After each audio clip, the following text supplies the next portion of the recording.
नमस्ते, मैं दार्शिक पांडे। आज हम डिस्कस करने वाले हैं जुपिटर, 9th हाउस और जुपिटर के कुछ बिहेवियरल रेमेडीज के बारे में। वीडियो को आप लास्ट तक देखिएगा। वीडियो के अंत में मैंने जुपिटर के कुछ बिहेवियरल रेमेडीज के विषय में डिस्कस किया है। तो बात करते हैं देवगुरु बृहस्पति के विषय में। देवगुरु बृहस्पति ब्रह्मा के 10 मानस पुत्रों में से एक पुत्र, अंगिरा के 3 पुत्रों में से एक थे। अंगिरा के 3 पुत्र हुए, उदत्य, संवर्त और बृहस्पति। बृहस्पति को देवों के देव महादेव की कठिन तपस्या के बाद ग्रह की उपाधि मिली थी। बृहस्पति ने भगवान शिव की तपस्या करी, उसके बाद उन्होंने ग्रह होने की एक उपाधि प्राप्त करी। देवगुरु बृहस्पति के जुपिटर के कारकत्व के विषय में अगर हम डिस्कस करें तो उनमें growth, expansion, knowledge, luck, prosperity और भी बहुत सारी चीजें होती हैं। तो बात करते हैं 9th हाउस और जुपिटर के इंपॉर्टेंस के बारे में। 9th हाउस को और गुरु को क्यों इतना महत्व दिया गया? जब आप जोडियक को देखते हैं तो उसमें 10th से 12th होता है 9th। किसी भी भाव से जो 12वां भाव होता है वो उसकी हानि करता है, उसका नाश करता है। और 10th जो है वो है आपके कर्मों का भाव। 9th जो है वो 10th की हानि करता है, 10th का नाश करता है। इसका मतलब क्या हुआ? इसका मतलब ये हुआ कि आपको आपके कर्मों का, 10th कर्म का भाव है, आपके कर्मों का क्षय जो है वो 9 से होता है, यानी कि गुरु से होता है। गुरु आपको शिक्षित करते हैं, आप कर्मों को करते हैं और कर्मों से मुक्ति पाते हैं। जब कर्मों से मुक्ति पाते हैं तो इस संसार से मुक्ति पाते हैं। हम सभी लोग इस संसार में इसलिए हैं क्योंकि हम किसी न किसी कर्म से बंधे हुए हैं। और जो 10th है, 10th से 12th होता है 9th। 9th आपके कर्मों से मुक्ति दिलाता है। गुरु का काम यही है जीवन में कि गुरु की एक लाइन जीवन को मुक्त कर देती है। अच्छा, 9th तो सबसे इंपॉर्टेंट त्रिकोण है, लेकिन 5th क्यों? 5th भी तो इंपॉर्टेंट है। 5th इसलिए इंपॉर्टेंट होता है, यहाँ पे मैं 5th का भी थोड़ा सा डिस्कस कर देता हूँ। 5th जो है वो 6th से 12th है। वो नाश करता है आपके रोग, ऋण, शत्रु का। तो वो इसलिए इंपॉर्टेंट है। ऐसा नहीं कि और इसके पीछे कोई कारण नहीं है, मैं सिर्फ यहाँ पे एक आपको रीजन बता रहा हूँ कि गुरु का क्या महत्व है। अगर मुझसे कोई पूछे कि आपके जीवन में गुरु का क्या महत्व है, तो गुरु का सबसे बड़ा जो महत्व है, गुरु का ज्ञान आपको मुक्ति देता है, आपको लिबरेट करता है।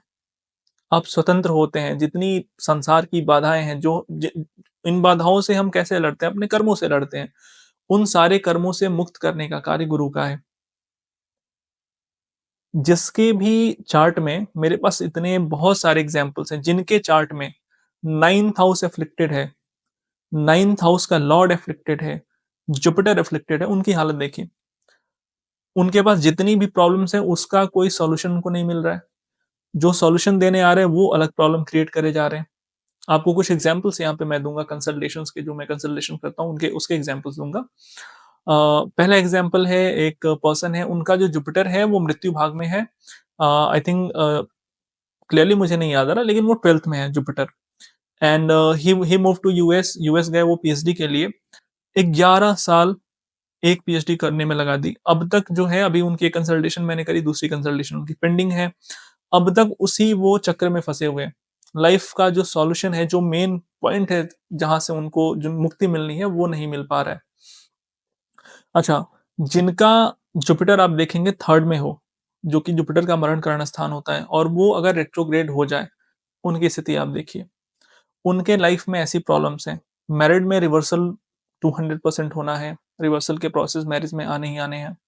जुपिटर जो है आपके चार्ट में कितना आपको आशीर्वाद मिला है, दैवी आशीर्वाद कितना मिला है चार्ट में, है ना? कितनी आपको इस जीवन में मदद मिलेगी, इस लाइफ में कितने लोग आपको हेल्प कर रहे हैं, कितने लोग आपके लाइफ में ऑब्स्टिकल क्रिएट कर रहे हैं, समय पे हेल्प मिल पा रही है कि नहीं मिल पा रही, वो 9th हाउस जुपिटर से आप देख सकते हैं। एक मुझे यहाँ पे और केस स्टडी याद आ रही है, बीटीआर की बर्थ टाइम रेक्टिफिकेशन की। उनका मैंने बर्थ टाइम रेक्टिफिकेशन किया and I think it was 849 और 850 के आसपास वो चेंज हो रहा था। तो उसमें जुपिटर का मेन रोल आ रहा था। जुपिटर का एक सिग्निफिकेंस उस चार्ट में थोड़ा सा चेंज हो रहा था। तो मैंने उनको प्रेडिक्शन दिया कि वर्क प्लेस पे इस टाइम विंडो में बिटवीन 2-3 मंथ वर्क प्लेस पे आपको किसी फीमेल ने हेल्प करा होगा, किसी फीमेल फ्रेंड ने हेल्प करा होगा। तो वो जो हेल्प का प्रेडिक्शन है कि आपको मदद मिली कि नहीं मिली, वो जो मदद है, जो हेल्प है, वो मैंने जुपिटर से डिसाइड करा था उस बीट ईयर में। आप ऐसे भी देखें किसी के चार्ट में अगर जुपिटर बहुत अच्छा है, वेल प्लेस्ड है, तो उनको कहीं न कहीं से कोई न कोई एक कितनी भी मुसीबत हो, उनको कोई न कोई बचा के वहाँ से निकाल देता है। अगर जुपिटर अफ़्लिक्टेड है चार्ट में, तो हेल्प मिलना थोड़ा मुश्किल हो जाता है जीवन में। अगर आप रेमेडीज़ करते हैं जुपिटर की देन इट इज़ फाइन, आपको बिल्कुल उससे हेल्प मिलती है। 9th हाउस के ही इम्पोर्टेंस में एक केस स्टडी और याद आ रही है। उनका 9th हाउस 8th में है मून, है ना? एंड चार्ट में सब कुछ ठीक है, कोई ऐसी मेजर प्रॉब्लम नहीं है चार्ट में। अच्छा है, एजुकेशन ठीक-ठाक हुआ, सब कुछ पढ़ाई प्रिपरेशन किया, उसमें भी ठीक-ठाक किया। लेकिन लाइफ में जो भटकाव है, जो एक होता है ना ज्ञान मिलने से गुरु ने आपको बता दिया, आपका विज़न क्लियर हो गया।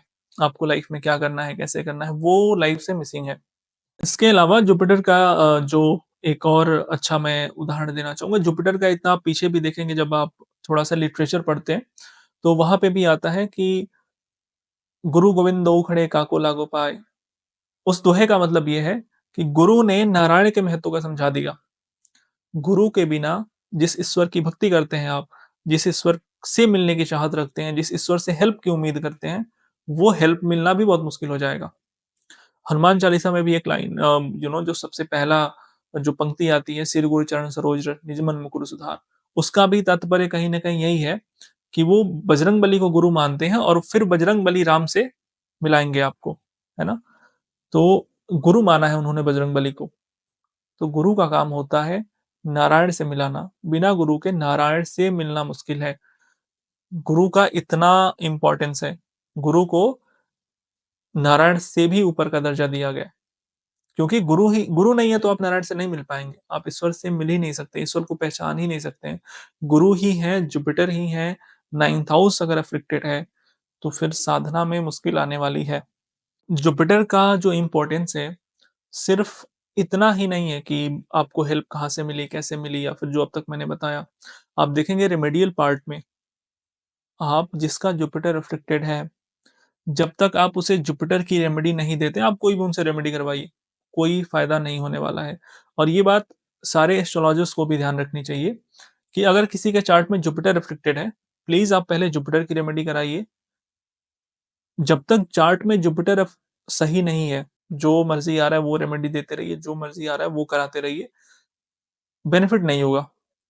प्रॉब्लम जड़ से नहीं जाएगी जब तक जुपिटर प्रॉपर्ली उसका अफ़्लिक्शन नहीं जाएगा रेमेडीज़ के थ्रू या फिर जो भी आप रेमेडीज़ देते हैं। बहुत सारे ऐसे केसेस हैं, जुपिटर एक केस मुझे याद आ रहा है, Jupiter I think it was in Libra में आप देखेंगे जो भी एक प्लैनेटरी रिलेशन होता है वो मैं नहीं बताऊँगा। शुक्र का अगर लग्न है जो कि लिब्रा है, उसमें जुपिटर को 3rd house and the 6th house मिलता है। शुक्र के लिब्रा लग्न में जुपिटर वाज़ इन द लग्ना, Rahu was in the 9th house जो जुपिटर का अपना घर है, मूल त्रिकोण 9 सेजिटेरियस है, उसमें राहु 5th एस्पेक्ट से जुपिटर पे एस्पेक्ट है, हेवीली अफेक्टेड चार्ट। उनको जब मैंने जुपिटर की रेमेडी कराई, वो बहुत जगह से होके आ चुके थे कि कहीं से कुछ रेमेडी करने पे कुछ भी उसका सॉल्यूशन नहीं मिल रहा है।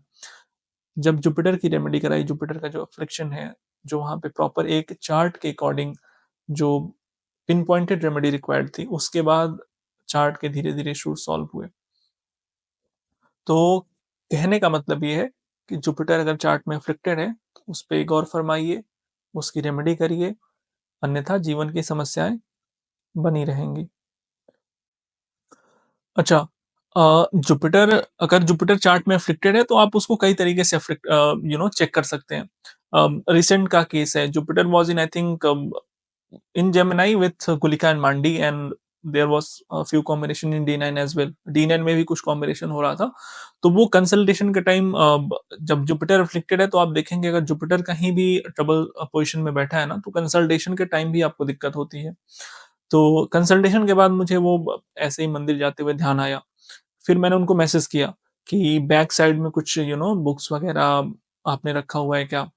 देन उन्होंने कन्फर्म किया कि हाँ, ऐसा है। जुपिटर अफ़्लिक्टेड है, आप चार्ट में उसका सिग्निफिकेशन उठाइए, वो कहाँ पे प्लेस्ड है, तो एस्ट्रो वास्तु में आप उस वास्तु का जो प्लेस है वो निकालिए और आप बताइए, वो दिखेगा। हो सकता है कोई और प्लैनेट उस उतना मैनिफेस्ट हो ना हो, दिखे ना दिखे, लेकिन जुपिटर दिखाएगा कि हाँ, मैं चार्ट में ट्रबल्ड हूँ, जहाँ बैठा है उस रिलेशनशिप से जो कारकत्व लेके बैठा है चार्ट में, उस कारकत्व के थ्रू घर का वो कोना, वो प्रॉपर वहाँ पे अपना रिज़ल्ट देता है। जुपिटर का जो इम्पोर्टेंस है, वो जो भी अब तक मैंने बताया, उसके अलावा जो सबसे बड़ा इम्पोर्टेंस है, जैसे मैंने कहा कि जुपिटर आपको लाइफ़ में कहाँ से हेल्प मिलेगी, कितनी हेल्प मिलेगी, मिलेगी कि नहीं मिलेगी, उसको भी निर्धारित करते हैं। जो रेमेडियल पार्ट है एस्ट्रोलॉजी में, उसमें जुपिटर का रोल बहुत बड़ा होता है। अगर किसी का भी जुपिटर अफ़्लिक्टेड है, और ये बात जो है एस्ट्रोलॉजिस्ट को विशेषकर ध्यान रखनी चाहिए कि अगर आप रेमेडी करा रहे हैं और उस इंसान का जुपिटर अफ़्लिक्टेड है, नेटिव का जुपिटर अफ़्लिक्टेड है, तो प्लीज़ आप पहले जुपिटर की रेमेडी दीजिए। जब तक जुपिटर की रेमेडी आप नहीं कराएँगे, कोई भी और रेमेडी काम नहीं करेगी। एक बहुत अच्छा यहाँ पे मुझे एग्ज़ाम्पल याद आ रहा है। लिब्रा लग्न का नेटिव था, एंड लिब्रा में जुपिटर 3rd और 6th के लॉर्ड बनते हैं। जुपिटर लगन में था और राहु उसको 9th हाउस से देख रहा था। 9th हाउस जुपिटर का अपना हाउस है, मूल त्रिकोण है, और 9th हाउस भी गया, अफ्लिक्टेड हुआ, जुपिटर पे राहु की दृष्टि आई, और भी उसमें 1-2 कॉम्बिनेशन थे D9 में। तो ये जो पूरा एक सर्कल बना, उसमें जुपिटर अफ्लिक्टेड हुआ। ऐसे ही बहुत सारे चार्ट्स होते हैं जहाँ पे जुपिटर मल्टीपल फैक्टर्स के थ्रू अफ्लिक्टेड होता है इन D1, D9। अगर वो ऐसा है, तो पहले आप जुपिटर की रेमेडी दीजिए। जुपिटर की बहुत सारी रेमेडीज़ हैं, जो कुछ उसमें से बिहेवियरल रेमेडीज़ मैं आगे बताऊँगा। आप पहले जुपिटर को ठीक करिए। जब तक आप जुपिटर को ठीक नहीं करेंगे, चार्ट में कितना दैवीय आशीर्वाद है, वो जुपिटर दिखाते हैं। जब तक वो चार्ट में नहीं है, प्रश्ना में भी एक मेथड है वो चेक करने का, कि पूजा एक्सेप्ट हुई कि नहीं। अगर आप कोई पूजा करते हैं, है ना? अगर मैंने कोई आपको रेमेडी सजेस्ट करी, तो वो ईश्वर ने एक्सेप्ट किया कि नहीं किया?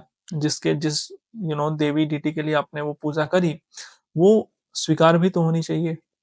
वो एस्ट्रोलॉजर का काम होता है, जिस एस्ट्रोलॉजर ने आपको रेमेडी बताई है, प्रश्न के थ्रू देखना कि वो पूजा स्वीकार हुई है कि नहीं हुई है। अच्छा, जुपिटर में एक और यहाँ पे मैं जिनका भी प्रोमिनेंट जुपिटर है, जैसे कुछ एग्ज़ाम्पल्स मैं यहाँ पे बताऊँ। प्रोमिनेंट जुपिटर में Osho, retrograde Jupiter, Yogi Adityanath, retrograde Jupiter, Sachin Tendulkar, debilitated Jupiter है उनका, सचिन तेंदुलकर का। वो अपने गुरु को हर जगह सम्मान देते हैं, फ्रंट पे रखते हैं। जुपिटर जब भी थोड़ा-सा ट्रबल्ड है, तो वो जो जुपिटर का सिग्निफिकेशन है ना, वो उभर के आएगा सामने, है ना? अगर कोई जुपिटर बहुत अच्छा है किसी का, जुपिटर एक्सॉल्टेड है, और वो बुक को पढ़ रहा है, करेक्ट?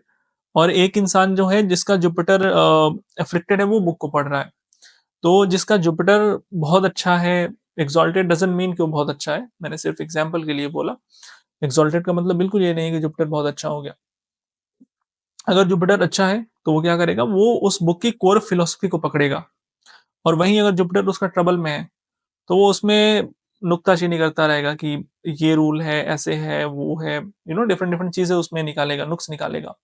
लेकिन अगर जुपिटर बहुत अच्छा है, तो वो इंसान क्या करता है, उसको दिखाना नहीं है, उसको फिलॉसफी से मतलब है कि इस बुक का कोर मैसेज क्या है, वो ले लेगा, एंड दैट्स इट। अगर जुपिटर थोड़ा-सा भी ट्रबल्ड है, तो वो दिखता है कि हाँ, वो सिग्निफिकेशन एकदम पर्सनैलिटी में दिखता है कि हाँ, इनका जुपिटर ट्रबल्ड है। अच्छा, इसमें मुझे मेरे पास बताने के लिए बहुत सारी चीज़ें हैं, लेकिन मैं इस वीडियो को 13 से 15 मिनट के बीच में कंक्लूड करना चाहता हूँ। आगे से मैं कोशिश करूँगा थोड़ी और लंबी वीडियोज़ बनाया करूँ। इसमें एक और चीज़ आप देखेंगे कि जुपिटर जहाँ पे एक्सॉल्टेड होते हैं, वहाँ पे मार्स डेबिलिटेटेड होते हैं, और जहाँ पे मार्स एक्सॉल्टेड होते हैं, वहाँ पे जुपिटर डेबिलिटेटेड होते हैं। अगर आप एस्ट्रोनॉमी भी अगर पढ़ते हैं, तो देखेंगे जुपिटर में कोई लैंड नहीं है, मार्स लैंड के कारक हैं। मार्स जहाँ पे एक्सॉल्टेड है, वहाँ जुपिटर डेबिलिटेटेड है, जहाँ जुपिटर एक्सॉल्टेड है, वहाँ मार्स डेबिलिटेटेड है। और एस्ट्रोनॉमी में भी जुपिटर पे लैंड नहीं है ना? इसका जो एक ये लाइन है जुपिटर और मार्स के रिलेशन का 4th हाउस का, ये थोड़ा अगले वीडियो में मैं इसको विस्तार से समझाऊँगा, काफ़ी लंबा वीडियो हो जाएगा। अभी हम स्विच करते हैं जुपिटर की रेमेडीज़ के ऊपर। बिहेवियरल रेमेडीज़ का क्या रोल होता है आपके लाइफ में? देखिए, बिहेवियरल रेमेडीज़ क्या करती हैं कि जो आपका आउटर स्पेस है ना, जिससे आप एनर्जी डिराइव करते हैं, जिससे आप ऊर्जा लेते हैं, उसको फिक्स करती हैं। जब तक आप अपने लाइफ के बिहेवियर में ठीक नहीं हैं, आपको ऊर्जा चाहिए यूनिवर्स से, आपको प्रे करना है यूनिवर्स से, है ना? और आप जहाँ रह रहे हैं, जिस परिधि में रह रहे हैं वहीं वहाँ ही आपका बिहेवियर ठीक नहीं है। वहाँ पे ही आपकी एनर्जी बहुत डिस्टर्ब्ड है। बिहेवियरल रेमेडीज़ कर क्या करती क्या है, पहले तो आपका जो डेली लाइफ़ है, जो डेली रूटीन है आपका वो फिक्स होगा इससे। जो एनर्जी डिसबैलेंस है लाइफ़ में, जो आपके आउटर स्पेस का, वो इससे फिक्स होता है। धीरे-धीरे करने से आप रेडी होते हैं आउटर स्पेस से कनेक्ट होने के लिए। आपके अंदर वो ऊर्जा बढ़ती है ताकि आप जो यूनिवर्स की एनर्जी है, उससे बैलेंस बना पाएँ, उससे कुछ माँग पाएँ, राइट? इसमें और भी बहुत सारी चीज़ें मैं बताना चाहूँगा, नेक्स्ट वीडियो इस पे एक बनाऊँगा। जो भी टॉपिक्स समराइज़ कर रहा हूँ मैं यहाँ पे, कम शब्दों में बता पा रहा हूँ, इन पे पूरा एक डिटेल्ड सीरीज़ में वीडियो लेके आऊँगा।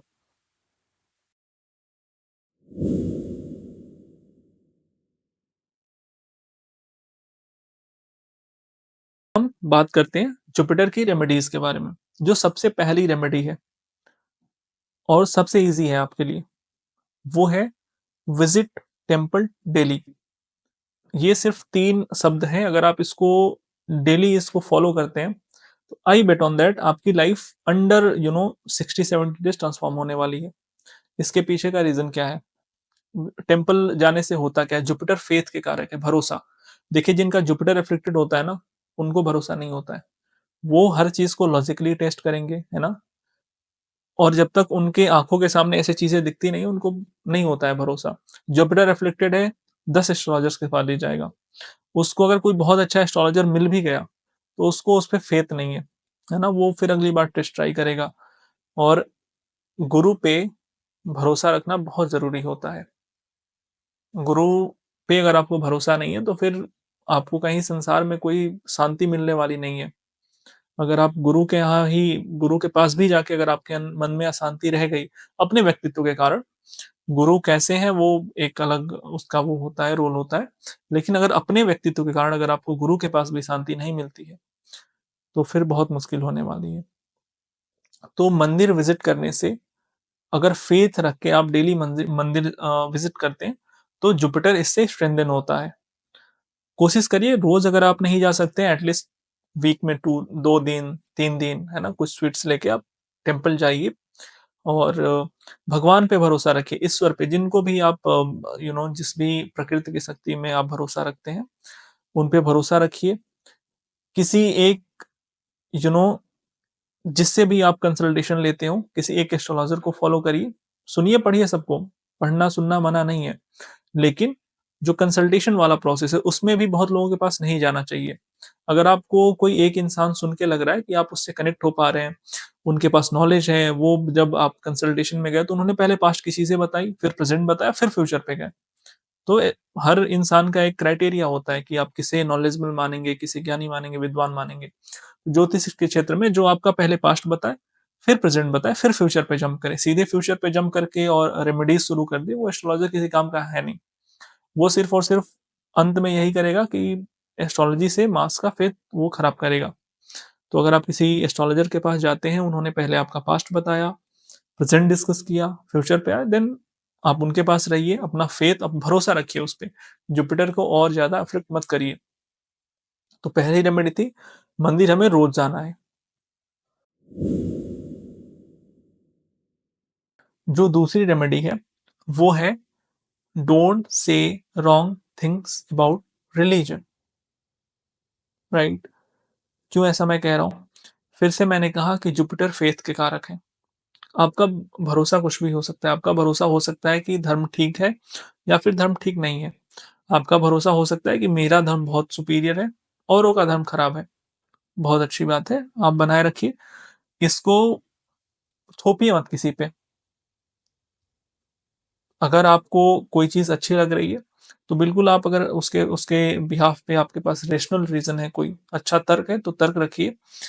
हर धर्म क्या सिखाता है, आप देखेंगे जो सेजिटेरियस का साइन है, जो 9th हाउस है, जो सेजिटेरियस का साइन है, वहाँ पे कोई प्लैनेट ना एक्सॉल्टेड होता है, ना डेबिलिटेटेड होता है। इसके पीछे का रीज़न क्या है? गुरु के पास सब बराबर होते हैं। गुरु के पास कोई ऊँच-नीच नहीं होता, कोई भी ऊँच-नीच की भावना नहीं होती है। एक ये भी रीज़न है कि सेजिटेरियस के साइन में ना तो कोई प्लैनेट एक्सॉल्टेड है और ना ही कोई प्लैनेट डेबिलिटेटेड है। अब जो तीसरी रेमेडी है, वो है रिस्पेक्ट नॉलेज। बहुत सारे लोग क्या करते हैं कि जो ज्ञान है या फिर वो लोग जिनके पास ज्ञान है, उनकी रिस्पेक्ट नहीं करते हैं। इसमें नॉलेज एक सिंबॉलिक मीनिंग है नॉलेज का। Knowledge in the sense of कि किसी भी फील्ड में अगर आपसे कोई ज़्यादा जानता है, उसके पास ज़्यादा एक्सपीरियंस है। मैं एस्ट्रोलॉजर हूँ, कोई हो सकता है एस्ट्रोलॉजर हो जिसकी एज 50 ईयर्स हो, ऑब्वियसली उसके पास मुझसे ज़्यादा एक्सपीरियंस है।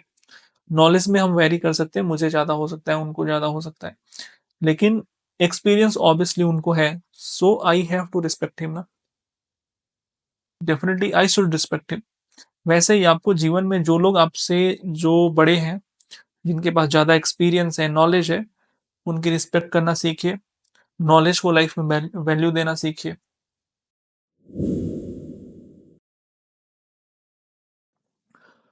जो चौथी रेमेडी है, वो है चूज़ एथिक्स ओवर शॉर्टकट्स।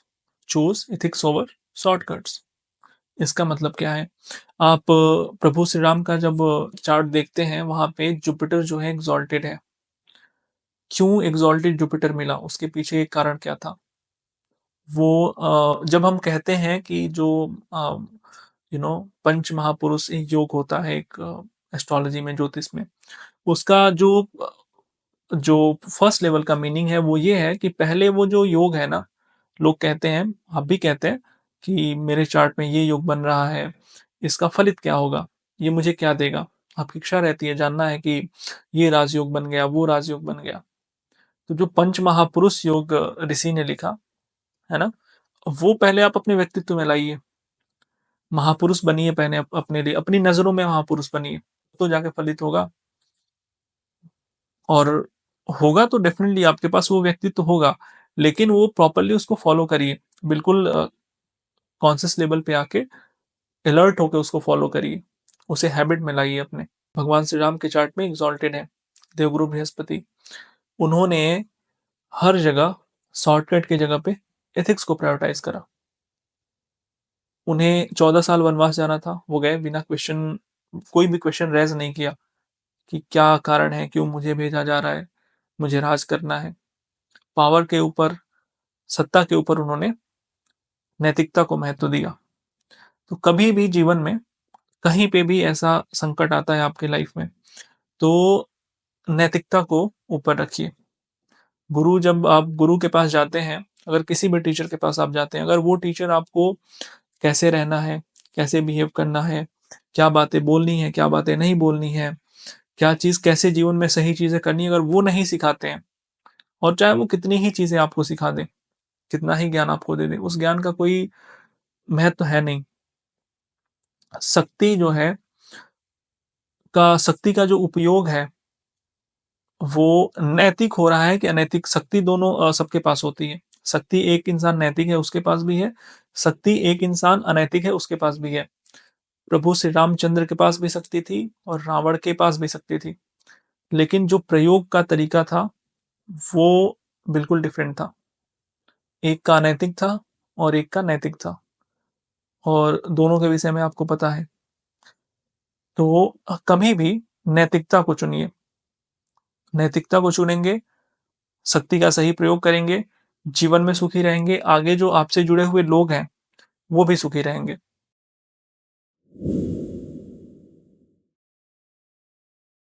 जो पांचवी बिहेवियरल रेमेडी है, वो है live Dharma, don't lecture it. इसके लिए एक लाइन मैं यहाँ पे बताना चाहूंगा आपको, एक बहुत अच्छी संस्कृत में मैंने लाइन पढ़ी थी। वो है, ज्ञान आचरणे सिद्धम। जो ज्ञान होता है वो आचरण से दिख जाता है। जो नॉलेज है, जो संस्कार है, वो कोई अनुभवी व्यक्ति है, आपको एक बार ही देखेगा, बता देगा। तो जो धर्म है वो सिर्फ, मैं यहाँ पे तभी से जुपिटर के बारे में आपको बता रहा हूँ, जुपिटर की रेमेडीज बता रहा हूँ, और मैं खुद उसको अपनी लाइफ में प्रैक्टिस ना करूँ, तो ये फिर बहुत गलत है।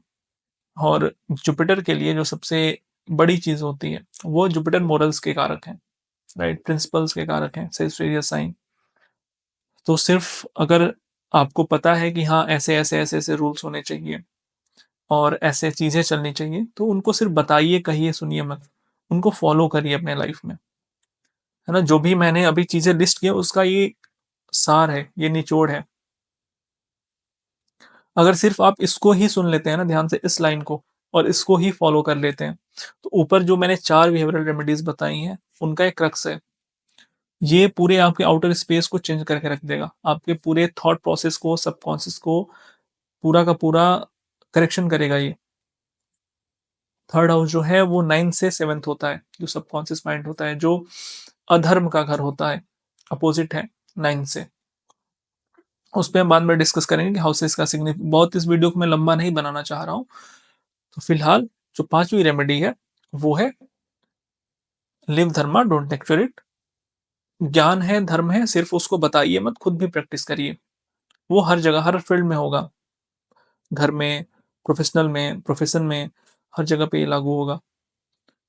और भी बहुत सारी रेमेडीज़ हैं। एल्डर्स की रिस्पेक्ट करना, अगर आपके पास बुक्स वगैरह हैं या फिर कोई स्क्रिप्चर्स हैं, उनको बहुत सँभाल के अच्छे से रखिए। ऐसे कहीं भी उनको जो है फेंकिए मत, कहीं भी रखिए मत। बुक्स कोई ऐसा धार्मिक बुक है, पुस्तक है, तो उसको बेड पे बैठ के मत पढ़िए। तो ये थी जुपिटर की 5 बिहेवियरल रेमेडीज़। अगेन फिर से मैं आपको बताना चाहूँगा, जो बिहेवियरल रेमेडीज़ हैं, वो आपके आउटर स्पेस को चेंज करती हैं। किस लिए चेंज करती हैं और आउटर आउटर स्पेस को चेंज करना क्यों ज़रूरी है? क्योंकि जो आकाश है, जो स्काई है, जो जहाँ से आप ऊर्जा लेना चाह रहे हैं, जिस ईश्वर से, जिस भगवान से, उनसे कनेक्ट होने के लिए बहुत ज़रूरी है कि जो आपका सर्किल है ना, वो कम से कम प्रॉपर हो। वहाँ पे आपका एनर्जी बैलेंस हो। मंदिर बहुत लोग जाते हैं। आपको भी मैंने बताया डेली मंदिर जाइए जुपिटर को ठीक करने के लिए। लेकिन मंदिर सिर्फ़ जाने से नहीं होता है। अगर एनर्जी आपकी बैलेंस नहीं है ना? अगर जो आप कर्म कर रहे हैं वो ठीक नहीं है, उसमें अनैतिकता है, तो फिर वो आपके आउटर स्पेस की एनर्जी को अनबैलेंस करेगा और फिर जिनसे आप सहायता माँगना चाहते हैं, बहुत लोग होते हैं कि जब बिल्कुल सब कुछ ठीक चल रहा है तो कोई दिक्कत नहीं है, लाइफ़ में एकदम सारी चीज़ें सेट हैं, उसमें वो भगवान को नहीं याद करेंगे। जैसे किसी बुरे हालात में फँसे, उनकी की हुई गलती है वो, उनके ही कर्मों से आया है वो, उस टाइम पे कहेंगे भगवान पे सब कुछ छोड़ दिया है। पहले नहीं भगवान पे छोड़ा था, पहले नहीं वो भगवान को याद कर रहे थे, उसके पहले वो आप पे क्वेश्चन कर देंगे। लेकिन जब कोई गलत सिचुएशन आई, जब फँसे, तो भगवान पे सब कुछ छोड़ दिया।